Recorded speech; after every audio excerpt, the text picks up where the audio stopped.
In September of 2015, Tobey Maguire appeared on Jimmy Kimmel to discuss his role as chess grandmaster Bobby Fischer in the film Pawn Sacrifice.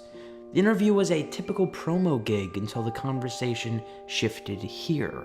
Bobby Fischer, for those who don't know, for those who are either too young to remember or who just don't know, he was one of the most famous people in the country, in the world, really, in the, early 70s, right? Yeah, I believe 1972, you could say he was the most famous man in the world, or most famous person in the world, measured essentially by he was in the media more than anybody else that year. He was their Donald Trump. He was their Donald Trump, exactly. The comparison isn't just a good laugh for late-night TV. It's an undeniable reality that has great implications for the future of our very culture. Yeah, the fact is, Fischer and Trump are almost identical cultural figures, just positioned on different spots of the timeline. They commanded our undivided attention for the same reason: their drive to win the game. In 1972, Bobby Fischer, already a chess grandmaster and US champion, set his eyes upon the World Chess Championship. In 2015, Donald Trump descended from the endless escalators of Trump Tower to announce his intentions to seek an even greater prize: the White House.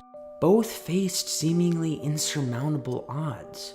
Fischer seeking a title never held by a player born in the United States, with the daunting challenge of usurping the crown from Soviet all-star Boris Spassky, while Trump was met with even greater challenges, fighting to be the only US president with no prior political or military experience amongst a bloated 17-person Republican primary.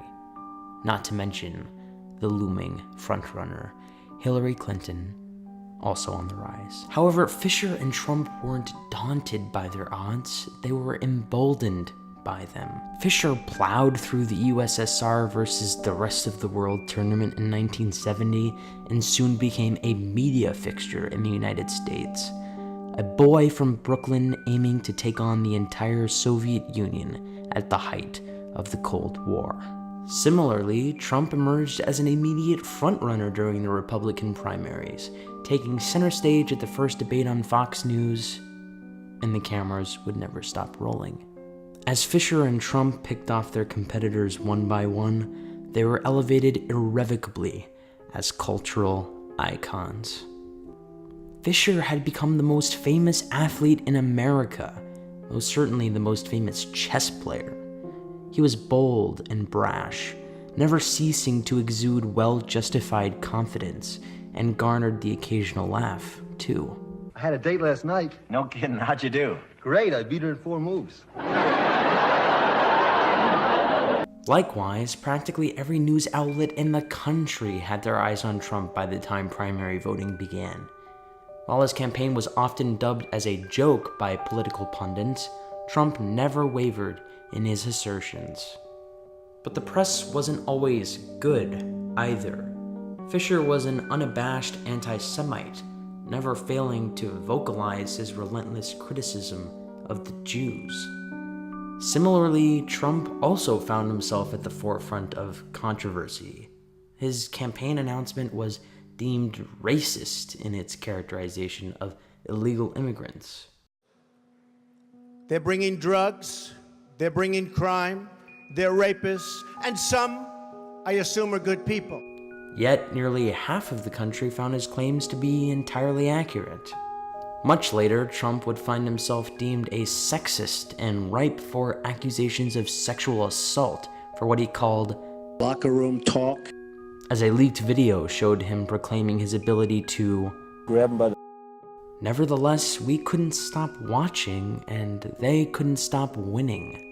While Fischer secured his seat against reigning champ Boris Spassky in the World Chess Championship, Donald Trump defeated his Republican competitors to face Hillary Clinton in the general election.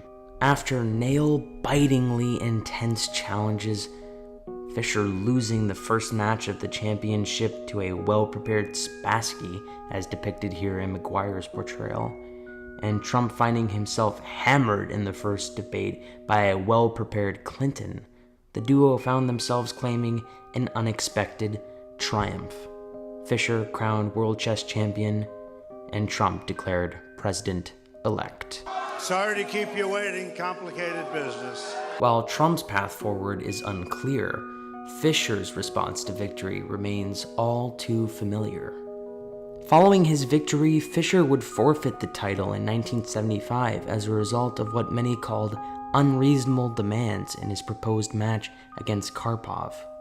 Furthermore, his 1992 rematch against Spassky violated an executive order against economic activities in Yugoslavia, marking Fischer's life as a fugitive and immigrant to Iceland. Fischer's commentary soon became increasingly aggressive, applauding the 9/11 attacks on the World Trade Center and calling for both a military coup of the United States and the massacre of hundreds of thousands of Jewish ringleaders across the country. The question is, what will Trump's path become? Will he too find himself defeated by victory? Or, more optimistically, has Trump's path just begun, with the true game to be won a simple promise? We will make America great again.